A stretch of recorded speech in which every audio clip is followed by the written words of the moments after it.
Okay. Yo, what it do? What it does? What it is? What it ain't? I gotta get a new thing to say. I've decided that I'm going to play Vampire the Masquerade. Never played a Vampire the Masquerade game, so I'm interested to see how this goes. That I got like 3 seconds into it. I'm like, nah, I'm gonna do it this way. So therefore, fuck it. Overwrite the save. It was only for 3 minutes, hours, whatever. I don't remember what I said. I'm high. Anyways, let's do some vampiring.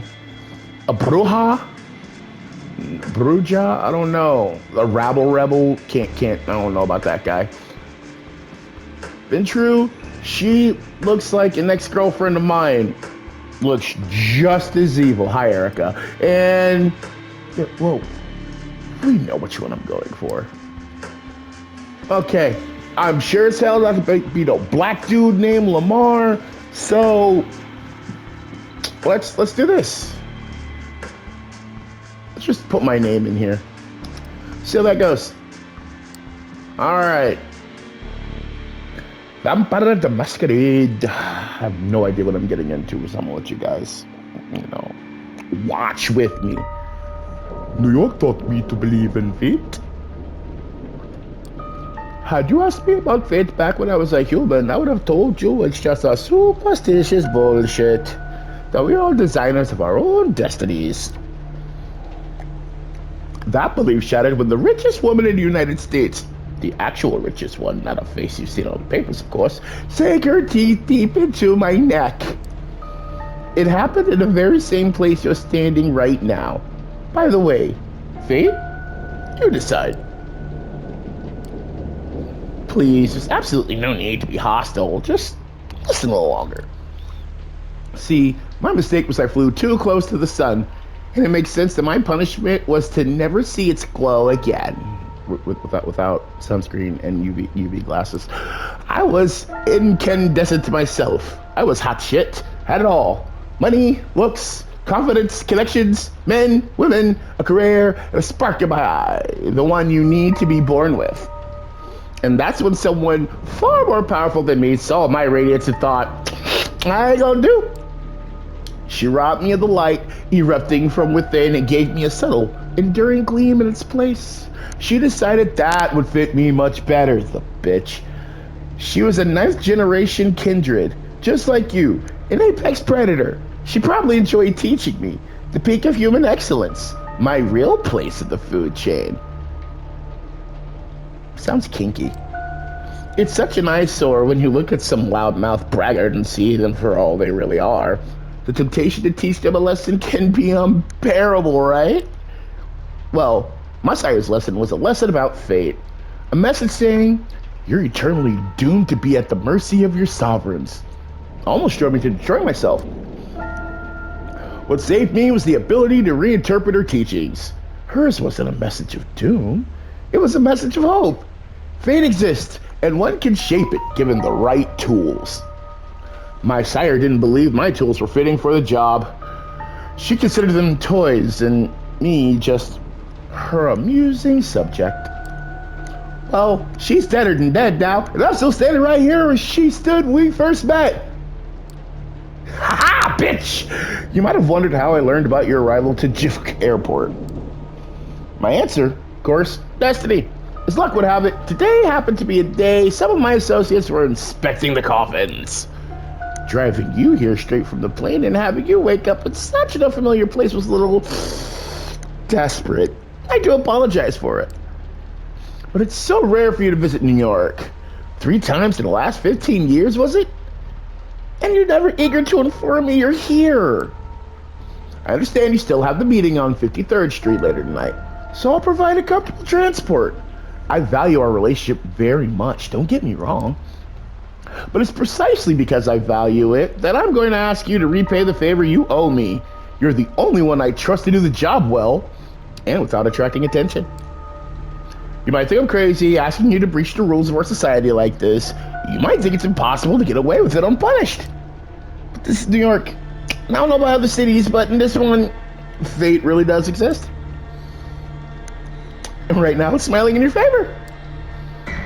This is how it begins. You stifle a yawn.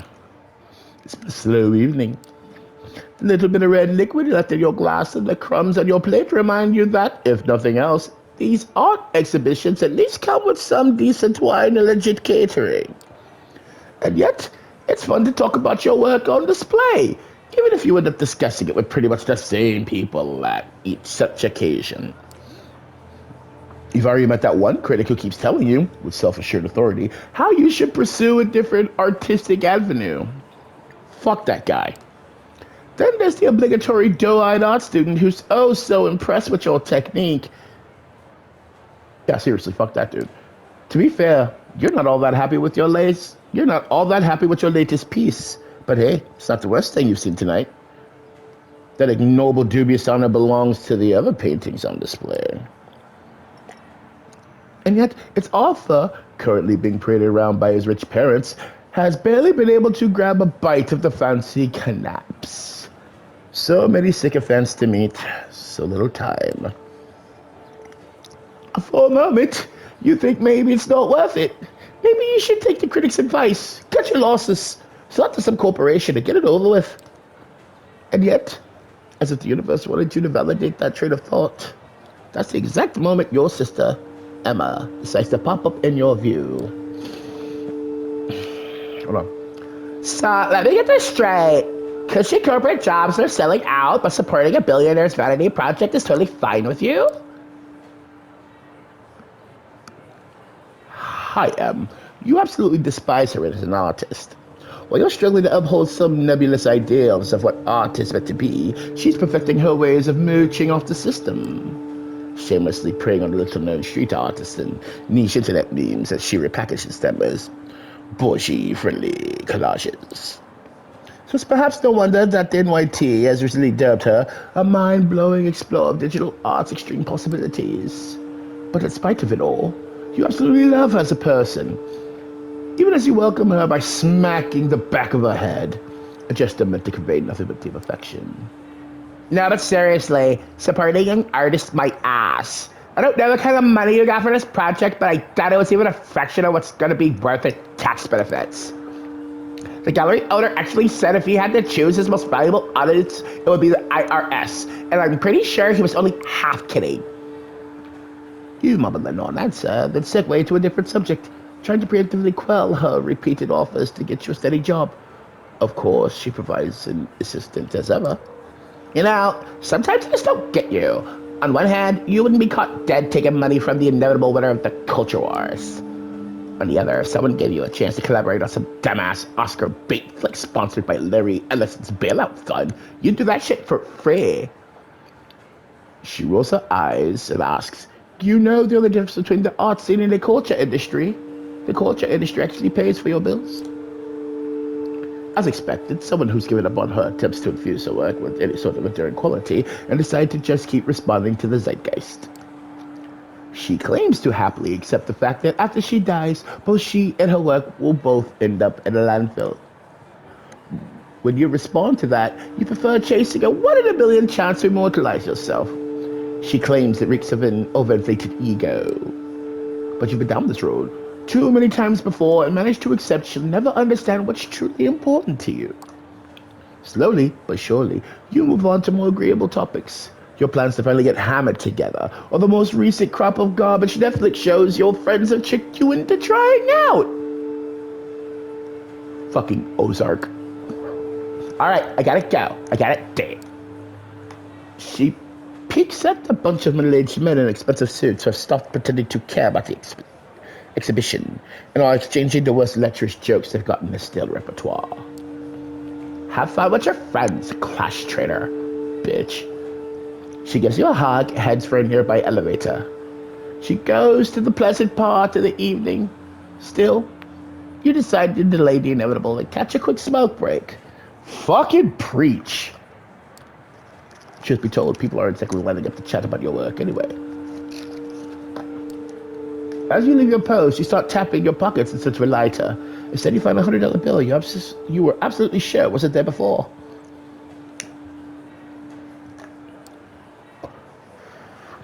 Jesus Christ, Em, you're the worst.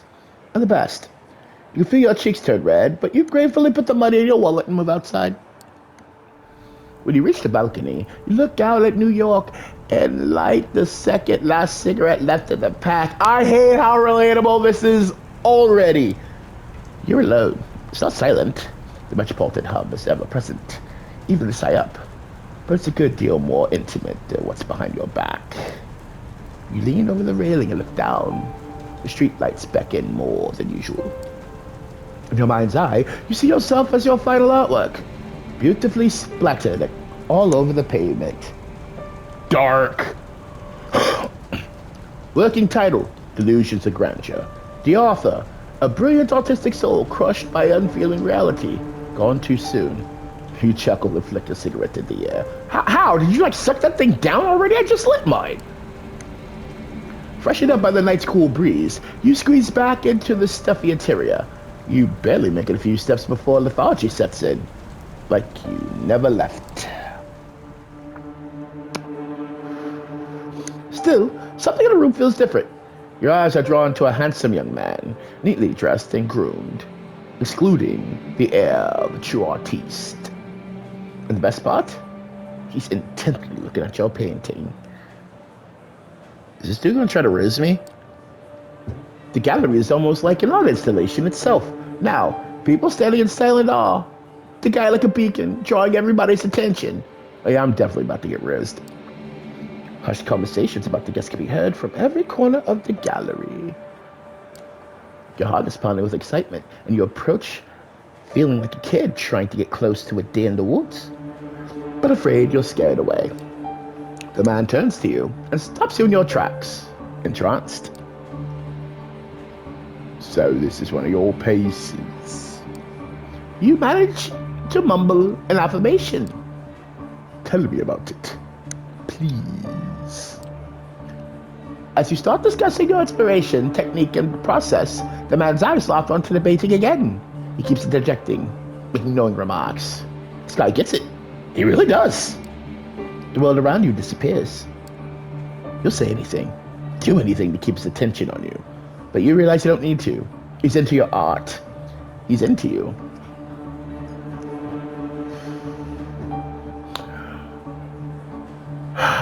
That one felt personal. I want to buy it, and I want your company. I need to talk to you. You would like what I have to say. He's totally rizzing me up. Spoken matter-of-factly, served straight up. Like he knows that you want reviews. That you can't refuse. Can you at least buy me a drink and take me out to dinner first? An hour later, you find yourself in his apartment. One of many, you presume. With your self-esteem all but patched up and your head full of fine vintage. Okay, so no dinner, no roses, not even a movie. Are you at least going to lube it up? You tell your host a lot, in fact. It seems like you're telling him everything. Where you came from, how you ended up in NYC, how you had to take a load to appear tonight at tonight's event, how you took the long road down the balcony. Look, whatever. That you thought about taking the plunge, and this time, you're only half joking. You feel miserable. You start crying. He holds you in his arms. You feel calmer. The tears start flowing. Oh man, did you get me drunk and you're about to do something to my lower body? I don't consent. It's been so long since you last had someone you can just talk to, or communicate with, be seen by. Who knows? Maybe there's hope for you yet. That feeling of bliss is the last thing you remember for passing out. That fucker roofied me! Next thing you know, you're lying on the couch in that same apartment, hungry and dehydrated. Sounds like a Saturday night to me. How long has it been? Hours? Days? More? You feel weak, confused, abandoned. Look around in a panic. Is he still here? Thank God, yes. There he is, standing at the doorway. His voice breaks the silence and fills you with hope until you realize what he's saying. I am so sorry. I hope that maybe, one night, you will forgive me. Always remember that in our parting moment, I wished you well. You try to speak, ask him to stay, but no voice leaves your parched throat. You taste something on your lips. Wiping your mouth leaves a crimson stain on your hand. It's not the wine. What the fuck? The door of the apartment closes behind him. alone. Again. Then the pain hits. It's a headache, a lurching in your stomach, a burning in your arms and legs. It's all you can focus on. A panic takes you. You fall from the sofa and hit a wine glass. It flies off into a wall, shattering into bits. A mumble from the corner of the room indicates that you're not as alone as you thought. From where you're lying, you'll see a feminine shape staring awake. Wait. Do we Eiffel Tower a check? You crawl towards the woman, inch by inch. The pain turns to an urge. You want. You need to get close to her. You begin to see the detail. The long hair shrouding her face. The worn-out NYC hoodie thrown over a skimpy dress. Is that art student chick? She opens her eyes, moves her locks directly to her side, exposing her neck. A rabbit instinct takes you. In the blink of an eye, you find yourself buried in her hair, smelling her sweat, mixed with just a hint of cheap perfume. You bite down and drink the blood from her vein. Wait. What's happening? You break away. You look at the girl. She lets out a sigh, goes limp, and unconscious again. You try to call back. Her dress rolled up to the side, and you glance at her naked thigh. Wait! This guy roofied both of us? You lose control again! Bite her leg. Drink deep from the artery. It's intoxicating. It's bliss like you've never known it before. It's beautiful. You break away again, fall to your back. What the hell was that? Did you really drink her blood? She's not moving. Oh God, she's not moving.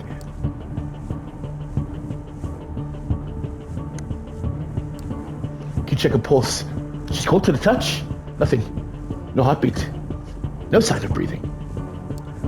That's when it hits you. Your chest isn't moving either.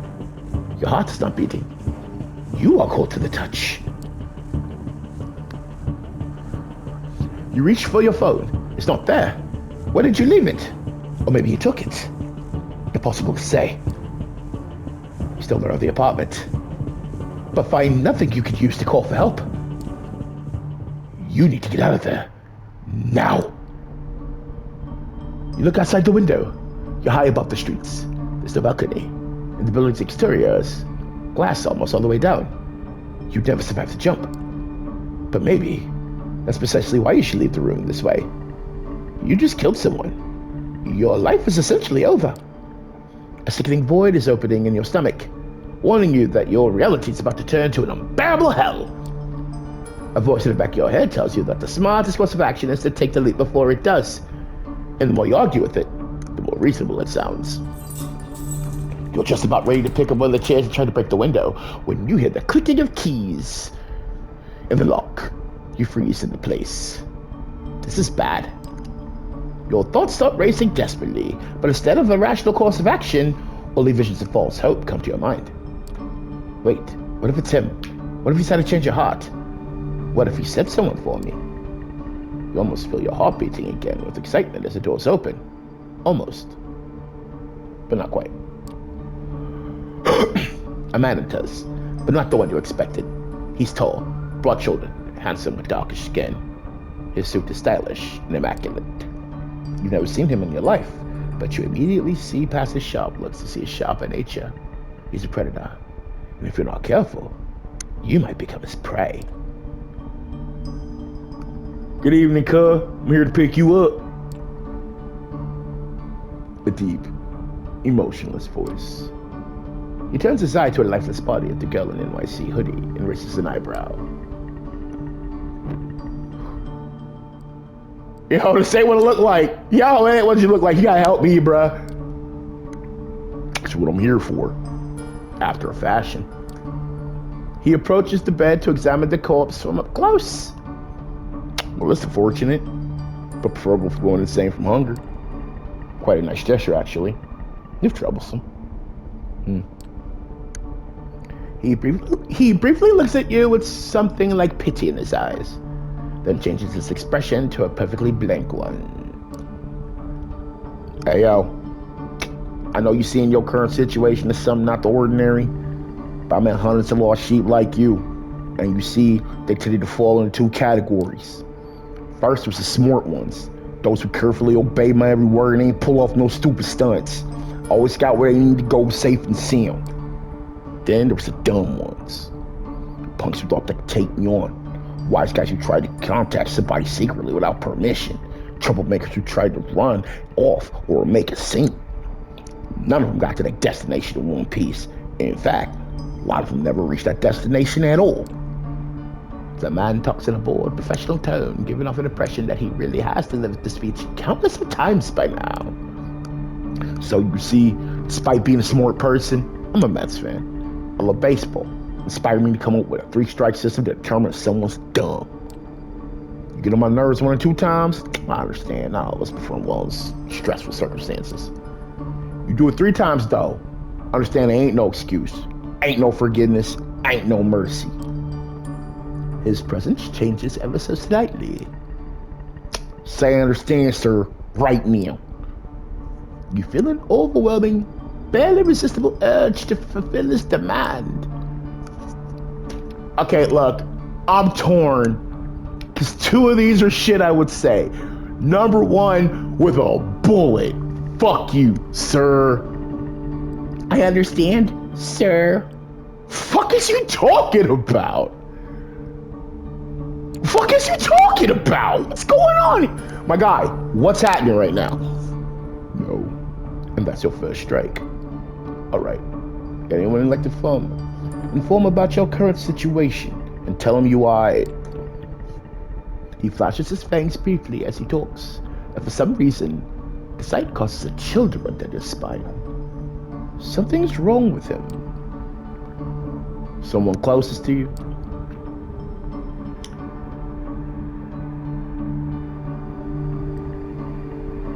Nah, G. His name is Eduardo. He's my boyfriend. He lives in Queens. He's a barista, and the stranger's been watching you with wary eyes since the moment you started talking. He only interrupts you at the first moment of visible hesitation. You're 100 years too young to try to fool me. Well, even your tells got tells. Second strike. I don't want to go with this fucking guy! Your first instinct is to protest, but you realize your thoughts are still too scrambled and panic to come up with anything coherent. You give up on all planned attempts to provide poor Eduardo with some convincing psychological depth. Emma, my sister, she's probably having a night out in Brooklyn with her artiste friends. Can I come with her now? You take out your phone while asking this question. It was in your pocket all along. You must have panicked talking before. He shakes his head and points to the hooded corpse next to him. You want to implicate her? Go ahead. I think we all be better off if you let me make sure that she's the only one, that she only knows what she needs to know. Yeah, all right, cool, yeah. Give me your phone number. I'll have someone get in touch with her.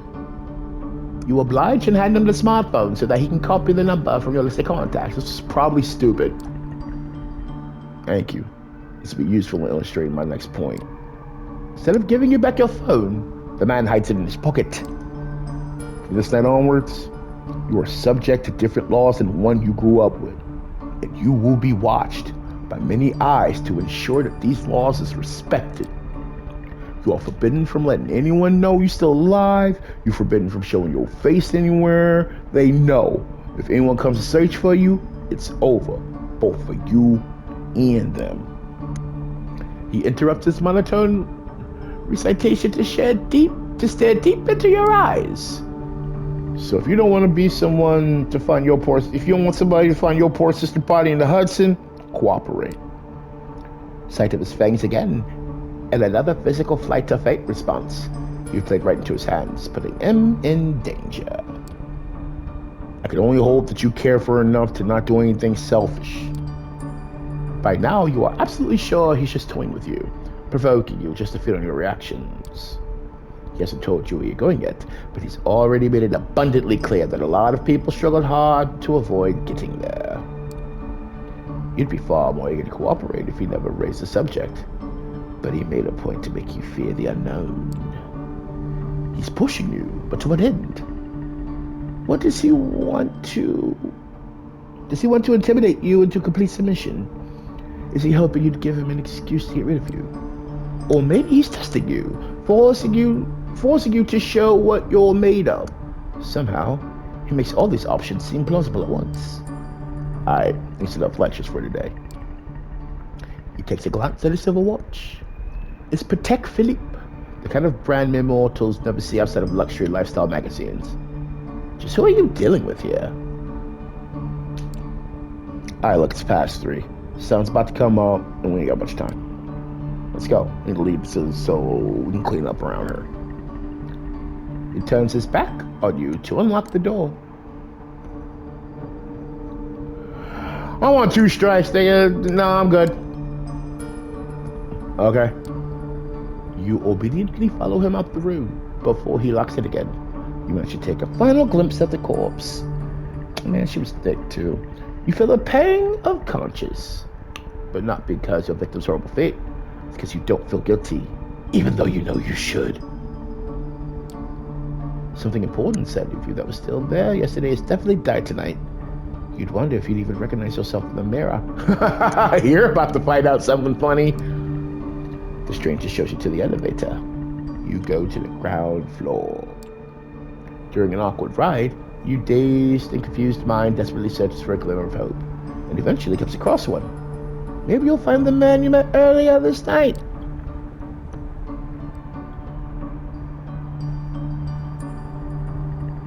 Hey, yo, who's that dude?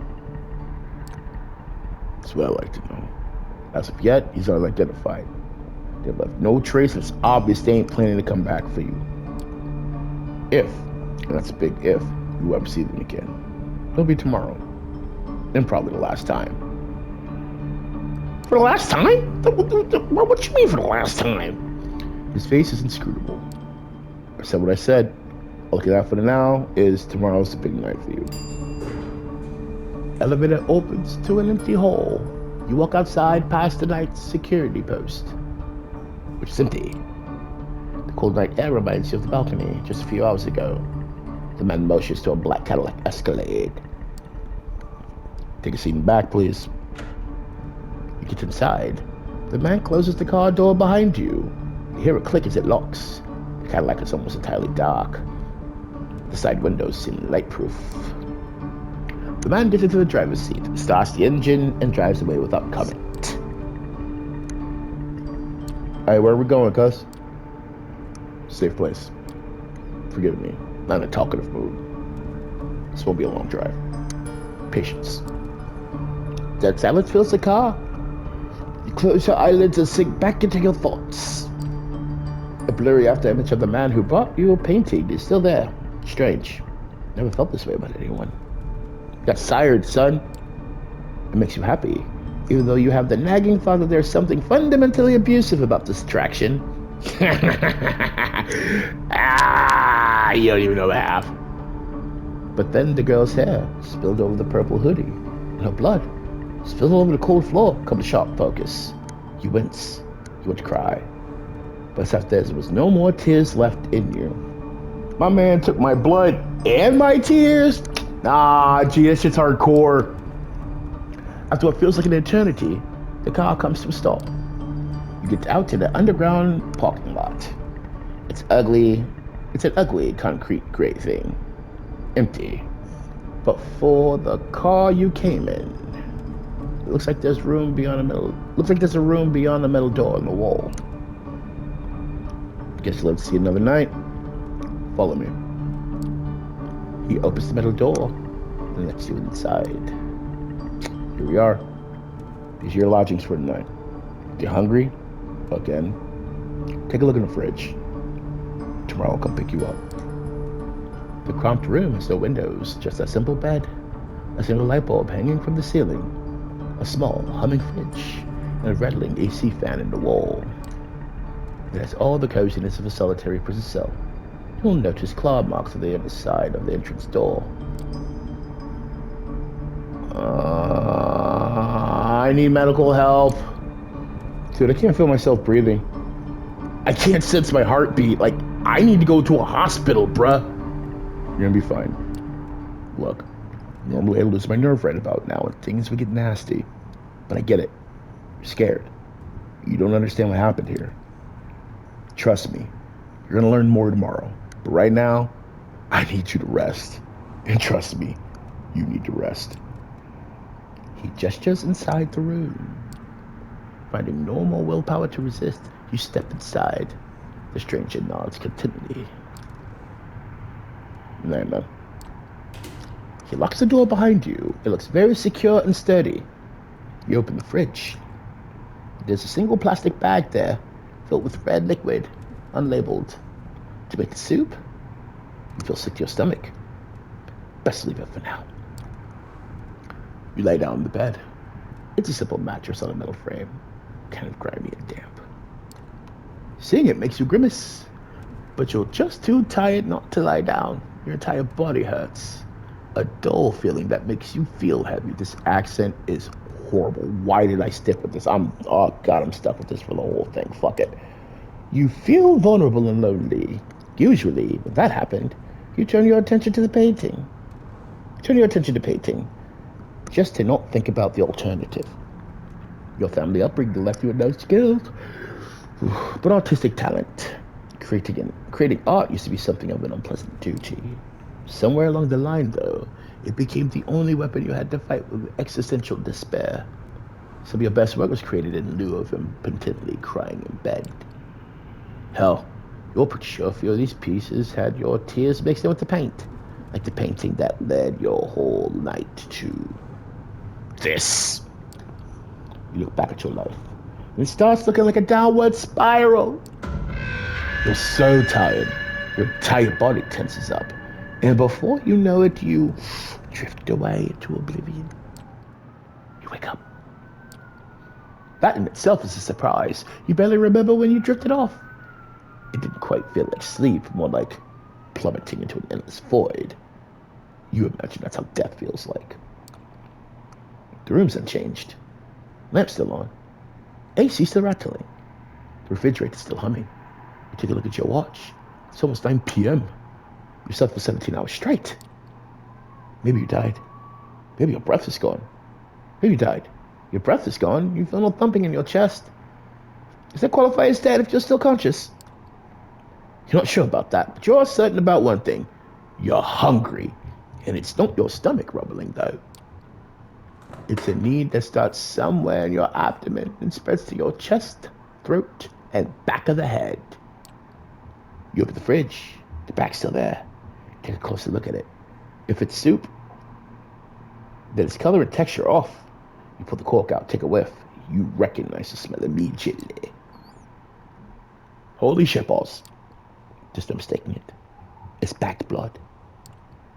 The smell is faint, and you remember some situations in the past where you found it nauseating, but now it's almost... Oh no, not almost.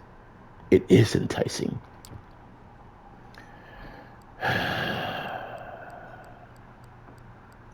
Obviously, it feels wrong, but right now, there's barely anything in your life that doesn't. To hell with it. You pour a bit of liquid into your mouth. It tastes bland. Reminds you of cheap supermarket juice. Just enough flavor to register as what it claims to be on the box. Nothing like the real thing. Nothing like what you had the last time. You swallow it. And somehow you don't feel sick. You know what? Fuck it, I'm dropping the thing. In a weird, messed up way, you can't help but think it feels nourishing. Take a few more sips. Then just another one. Suck on the bag a little more. But don't. Eventually, you'll find that you've emptied it entirely. Oh, you look into the pressed side of the bag. 450 milliliters of it. Neat.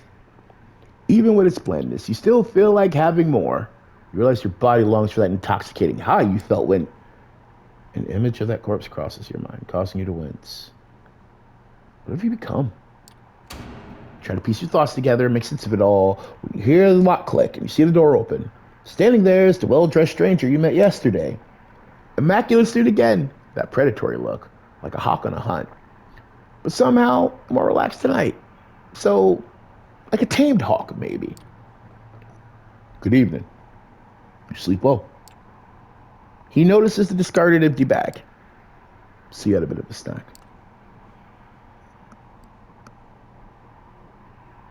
Is that really blood? Was that really tap R tap RH plus? Not that easy to get. Glad you liked. Come on. We got places to be. The car is humming in the empty parking lot just outside the door of the cramped room you spent all day in. The man motions to it, politely, but with a stern look on his face. Fuck it. Lead the way. After you. You take the back seat again. Doors lock. Stranger takes the wheel and starts the car. You drive in silence for a while. From time to time, you keep trying to catch glimpses of familiar streets or landmarks through the blackened windows. It's of little use. The car is also soundproofed, so all you can hear is a bit of traffic humming and car engines. The driver doesn't say anything. They seem focused on the road. You check your door handle, and it's locked. The piece of glass separating you and the front of the car looks sturdy too. There's really nothing left to do but wait. You didn't have time to think about it before. You realize now that you're hungry? No, not exactly. It's not a rumbling stomach that grabs your attention. It's a need that starts somewhere in your abdomen, spreads to your chest, throat, and back of your head. You try to extract some information out of the man behind the wheel, but you realize you prefer to bask in the afterglow of your last meal. You wouldn't have expected it, but you spent the rest of the trip lost in your thoughts. A lot of them concerned blood. Takes you another 20 minutes or so to get your destination. The door opens, you try to get your bearings, and you're still in New York, that much certain. Queens, maybe.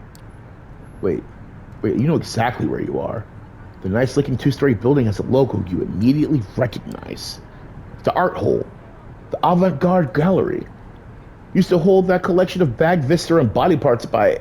you can't quite remember the guy's name. He's Brazilian, you think. Fabio or something? After me. No sudden movements, please.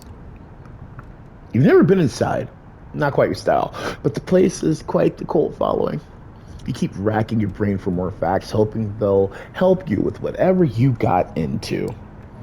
Two large men in suits flank the door to the gallery on both sides, and they give your companion a nod as you approach. Prompted by the stranger who guides you, you walk inside. Gallery's full, which is very unusual at this hour to say the least. About 24 faces fill the showroom, and a number of waiters navigate the gathering, serving drinks. All of them are beneath the guests' attention. The visitors are well dressed for the most part, but it's unclear what they've gathered here for. Nobody seems particularly interested in the art pieces on the walls, but the atmosphere is polite. Like, unnaturally so. Many guests turn to look at you and the stranger who brought you here. Their glances are varied. You see open contempt on a few faces, and animated interest in others. Most eyes in a room calmly observe you, as if wishing to appraise your worth. Memories come back to you like a bad case of PTSD. I don't know why I did that. How many times before has someone judged you, impassively or decisively, through your art? You'd share a piece of yourself with the world, and it'd respond by making you feel like garbage. It always took a lot of effort to not lose your cool until all of them shoved their opinions up their collective asses. Now, looking around, it feels like you've become another artwork as commodity to be judged by a bunch of obscenely wealthy, out-of-touch assholes. Makes you want to scream. Good evening, Kadir. And to you, child. The noble, cold voice takes you out of your head and back to your situation at hand. The gallery. Crowd full of strangers. You, being brought here against your will. For what purpose? The room awaits your response.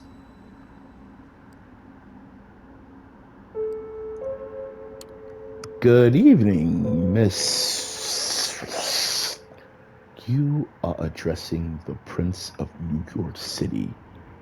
Helen Panhard, child of Michaela. Thank you, my sheriff, but I'm capable of introducing myself. She's somewhat plain looking and doesn't seem to possess a great deal of charm, but still, the entire room is intently focused on her voice. She has influence over these people, that much is clear. You may address me as Prince Child. I realize your introduction to unlife was abrupt, and I understand you, sire, left shortly after. The rules of our society dictate I punish you both for this transgression.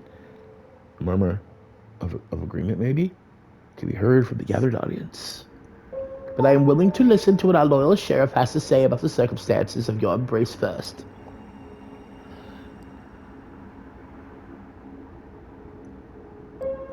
I'm confused. Like, what are you saying? I think all shall become clear momentarily. You pushed headfirst into a world you have not realized the existence of. But before you can partake it, there needs to be a trial. You are about to be judged by the court of New York City. Kadir, please tell us how you found this fledgling and what happened on your way here. Court? Prince? Some kind of secret society make-believe? A trusted informant, who was chosen to remain anonymous at this time, tipped me off about a suspicious kindred appearing in one of our domains. Upon investigating, I found them gone, but this fledgling remained in their place. Interesting. His sire made use of an older haven of what the clan of Rose for the embrace. They were even thoughtful enough to leave a local woman for the fledgling to slake his thirst on. Despite some reservations, he offered little resistance last night and cooperated on our way to the safe house. I was pleased not to have to force his compliance. We had a quick chat, but wishing to appear here post-haste, I urged him to join me, which he did without struggle. A pleasant departure from my usual routine, I must say. His thirst partially slaked with the bagged blood we kept in the safe house. We had a pleasant enough drive here. Story ends with us arriving at Elysium tonight. All eyes are on you again. Take a special interest in one of their faces. Beautiful woman, with curly, almost blood-red hair and a dress to match. How? I just turned this game on and it's like you know my type already. Get out of my damn head. You see her whispering to some bespectacled man with absent-minded look on his face. Who is she? You wonder. Thank you, Kadir. I take note of this fledgling's behavior and will take it into consideration later. She turns her attention to you. First, there's the matter of your sire, the person who brought you here when Kadir picked you up from last night. Who are they? Bitch, I don't fucking know. I'm not calling him a beautiful man. I ain't doing it. You can't fucking make me. I refuse. A beautiful man. Beautiful, charismatic, charming, dark hair, sort of artistic mess. He had an accent I could recognize. He took notice of my art, bought a piece, in fact. I want to meet him again. The last sentence came out involuntarily. You immediately feel ashamed, sounding like a sad puppy whimpering after the master.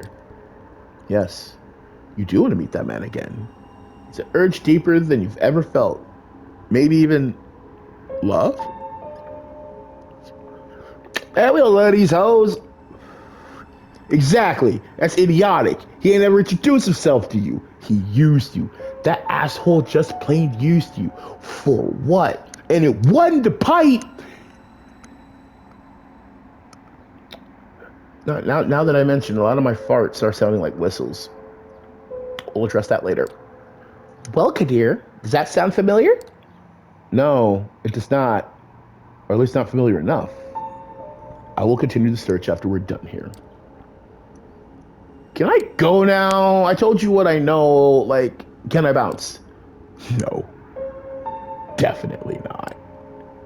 What shall I do with the fledgling, my prince? What is your recommendation, my sheriff? I don't like this! The traditions are clear. Thou shalt only sire another with the permission of thine elder. If thou createst another without thine elder's leave, both thou and thy progeny shall be slain. Hey, yo, whoa, hey, yo! Man, I just got here. I'm ready to fulfill my duty. You don't have to. No one said thank you. Thank you for seeing logic. Stay your hand for just a moment longer, Kadir. I wish to consult my counsel on this. Make sure everyone is in agreement. Of course. Man, y'all said that's bullshit. Fraganaka 1000% unrestrained bullshit. B-A-U, bullshit. The prince leaves the main showroom, and a handful of people follow her out. You're about to ask this Kadir what all that talk of tradition and council was. When the ginger girl approaches to you, Sophie. Oh, and her name's Sophie. Thank God I don't know any redheads named Sophie. Thank God I don't know any Sophies.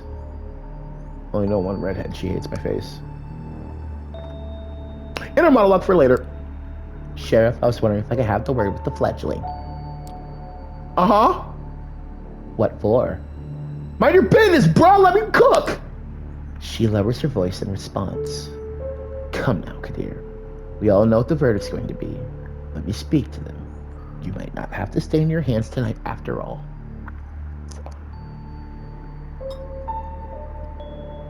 I'm not calling you mommy. Her words grab his attention. His face is hard to read. It's like several emotions are struggling for domination. Anger, sadness, hope, gratitude, resolve. I'll go get my sword. Hey, yo! She just said you might not have to! He steps out of the room the way you came, and you are left in the showroom with the woman in the red dress. She takes you aside, and the eyes of the remaining guests follow you. Well then, fledgling, you are in quite the pickle.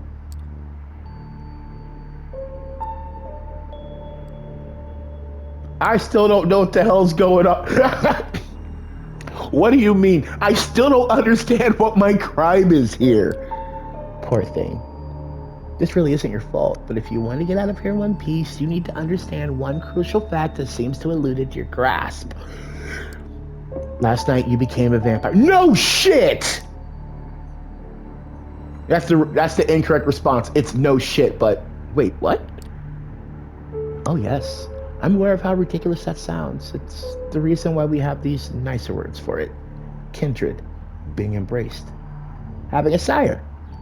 The fact remains, the beings called vampires, you're looking at them. Averas. Glance around. Some of the guests are still occasionally looking at you, commenting on you in hushed tones. Many of the patrons are pale, like really pale. Most hold glasses of wine. No, that's not wine. It's not the right thickness, and not the right color either. You're trying to come up with something sensible to say, but you're drawing a blank. Makes a morbid kind of sense. You drank blood last night, there's no denying it, and your breathing has not returned. Your heart remains still. Huh? A vampire. Two voices in your head start battling for supremacy. One of them slowly begins to put everything that happened. One of them slowly begins to put everything that happened since yesterday together, coming to a conclusion that no matter how insane it might seem, nothing but what she's saying makes sense. Oh, like where that's about to go. The other voice just keeps saying, "What the fuck? What the fuck? What the fuck?" on repeat. You're surprised. This is often how it plays out by design. Kadir deliberately keep you in the dark and all. If we do nothing, you will be cut down. As sure as day follows night. Yo, I won't be cut down! But I'm here to offer you a chance. A way out. Under one condition. Oh, she's gonna make me call her mommy! I will take you under my wing. If you're lucky, the prince will be in a good mood tonight. And your deference to Kadir will work in your favor. She might agree to this, but only if you swear featly to me. I'm not making this offer lightly. As your patron, I will take responsibility for you. Your actions will reflect on me, and if they reflect negatively, well, I'll make sure you face the consequences. Crap, I am calling her mommy! Supposed to say yes. What happens then? You survive, hopefully. Or not, depending on the prince's whim. I'm giving you a chance, not a guarantee. But if you take me as your patron, I'll be your guide in this new reality, and you will assist me. like a child would his sire.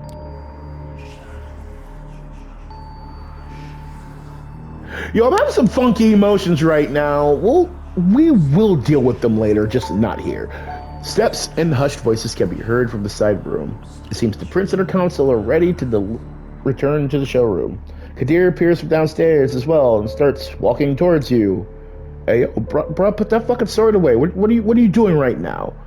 When you hear the verdict, ask to be spared. I will intervene. Remember my condition. She flashes a heart-melting smile towards Kadir, who does not smile back. Oh no. The sheriff's immaculate suit is now complemented by a curved, oriental-looking metal scabbard, fastened with a colorful sash around his waist. It looked vaguely ridiculous if it wasn't surprisingly intimidating first and foremost. Kadir takes his place next to you and observes as the prince takes center stage again. Loyal kindred of New York City, Camarilla gathered here tonight. I've made my decision regarding this fledgling. Fuck. She briefly addresses you. I want you to know this is not an easy decision to make. For your part, you haven't done anything to earn our ire.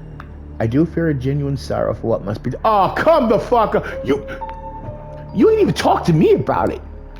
We're all keenly aware that these nights we need to close our ranks and trust the wisdom of our elders and their traditions more than ever before. There's no place for tolerating dissent when our very existence is under constant threat. Although I acknowledge some of my council's divergence of opinion on this. She takes a look specifically at one of the people who left the room before, a rather plainly dressed, shy-looking man, whose skin has a somewhat healthier tone. He bows his head in deference. My man, yo, how about I help you boy out? I hold the final authority over this fledgling's fate, and I declare that while their embrace might not be the sire's responsibility, in their absence, it is their prodigy that must be. Hey, yo, whoa, yo! The sentence is final death to be resolved. What? Hey, yo, Kadir, chill, bro, chill. You hear a scraping sound and see that the sheriff has unsheathed his curved sword. I got one of those too. Anyways, it's a beautifully detailed blade, which you expect must be worth a small fortune. Its apparent sharpness makes you freeze up. Trash. Just trash. 2 outs. Bottom of the ninth. Bro, now was not the time to be a trash Mets fan! His quiet mumble is audible to no one but you. As his eyes meet yours, you note just a hint of sadness in his countenance. One that quickly vanishes to give way to grim determination. And he's out to bat. Bruh. You will not get another chance to speak up. Hey, yo, nah, G, nah, I ain't trying to die. Spare your boy. Spare your boy. Please.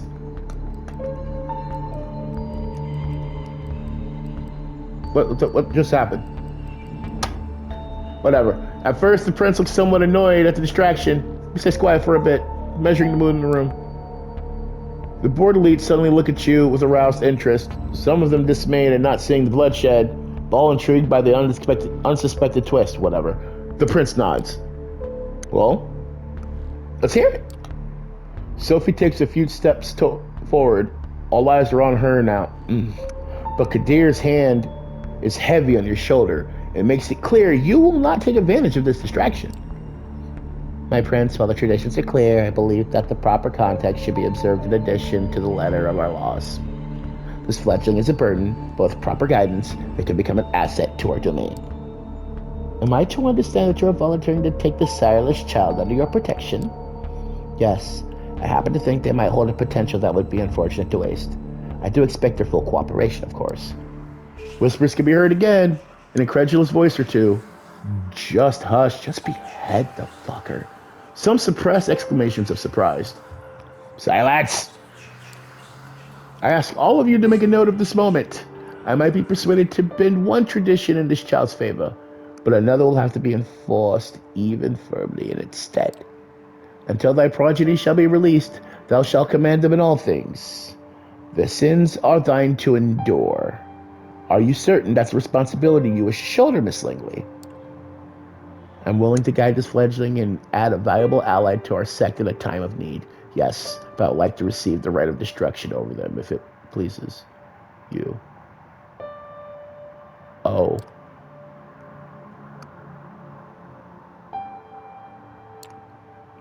It's clear tensions are high. It feels surreal to listen to strangers discussing your death. Or second death, apparently, and keep you silent.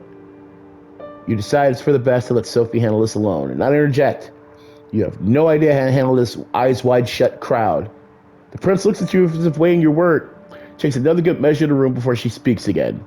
And that, kids, is where we're tapping out. Fucking Christ. Part 2. Part 2 will come soon. Peace the fuck out.